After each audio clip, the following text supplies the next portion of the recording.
प्यारे बताओ, फिर आशुतोष में आपका स्वागत है। आज हम लोग डिस्कस करेंगे Newton third law of motion. जैसा कि आपको पता होगा कि न्यूटन फर्स्ट लॉ बताता है quality of force, Newton second law बताता है क्वांटिटी ऑफ फोर्स, कि force produces acceleration. Newton second law बताता है फोर्स की डेफिनेशन न्यूटन फर्स्ट लॉ देता है।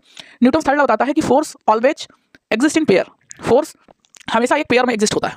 ठीक है, जैसे अगर हम बोर्ड पर फोर्स लगा रहे हैं तो बोर्ड भी मेरे हाथों में फोर्स लगा रहा है। तो न्यूटन थर्ड लॉ ये एक्शन रिएक्शन लॉ है। क्या है? एक्शन रिएक्शन लॉ है। To every action there is equal and opposite reaction.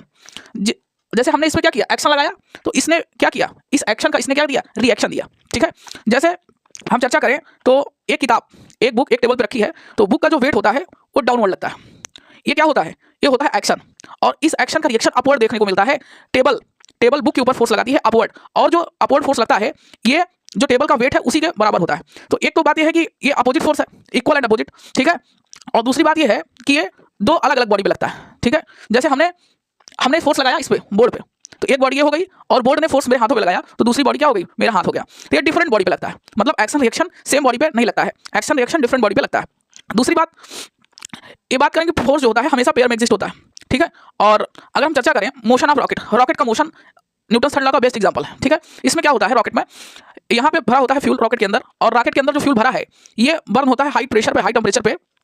इसमें से कुछ गैसेस इस नोजल के थ्रू बाहर निकलती हैं, बर्न होता है तो गैसेस कहाँ निकलेंगी, बाहर निकलेंगी, और यही गैसेस क्या होती हैं, एक्शन। तो फोर्सेस ऑन गैसेस से जो फोर्स हो रहा है उसको क्या कहते हैं, एक्शन कहते हैं, और इसी का एक्शन का रिएक्शन हमको ऊपर देखने को मिलता है, जिसकी वजह से रॉकेट ऊपर की तरफ मूव करती है। तो एक्शन नीचे की तरफ और रिएक्शन ऊपर की तरफ। ठीक है, तो फोर्स ऑन रॉकेट पे जो फोर्स लगा है ऊपर की तरफ ये होता है रिएक्शन। और रिएक्शन क्यों आया? ये रिएक्शन आया जो रॉकेट के अंदर जो फ्यूल बर्न हो रहा है, वही जो गैस है, फ्यूल बर्न हो रहा है तो गैस निकल रही है हाई टेम्परेचर प्रेशर से, और इस नोजल के थ्रू गैस एक्सपेल हो रही है बाहर की तरफ, और ये एक्शन होता है। इसी एक्शन का रिएक्शन अपवर्ड मिलता है, और रॉकेट क्या करती है, मूव करती है। और इसका एक बेस्ट एग्जांपल है, एक आदमी है बुलेट को फायर कर रहा है गन से। ठीक है, तो गन जो फोर्स लगा रही है बुलेट पे, फोर्स ऑन बुलेट, ये क्या है, ये एक्शन है। ठीक है, और ये बुलेट क्या कर रहा है, जब बुलेट बाहर की तरफ निकल रहा है तो ये गन पे भी फोर्स लगा रहा है, जिसको हम कहते हैं रिएक्शन। और जो बुलेट गन के ऊपर फोर्स लगा रहा है इसको कहते हैं recoil on gun, recoil on gun. तो ये क्या है, रिएक्शन है। तो प्यारे बच्चों ये हो गई मोशन ऑफ रॉकेट के मोशन की बात, ये हो गई गन और बुलेट की बात। प्यारे बच्चों ये तीन एग्जांपल बेस्ट एग्जांपल है। तो इससे हमको क्या पता चलता है न्यूटन थर्ड लॉ से, कि to every action there is equal and opposite reaction, पहली बात। दूसरी बात, force always exist in pair, force pair में लगता है, एक्शन और रिएक्शन। हमने फोर्स लगाया तो ये एक्शन हो गया, और जो हमारे ऊपर फोर्स लगा वो क्या हो गया, रिएक्शन हो गया।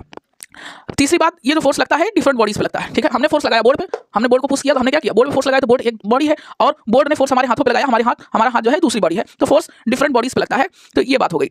तो ये हो गया आपका Newton third law of motion. प्यारे बच्चों वीडियो आपको लेक्चर समझ में आया हो तो आप मेरे चैनल को लाइक करें, शेयर करें, सब्सक्राइब करें। धन्यवाद।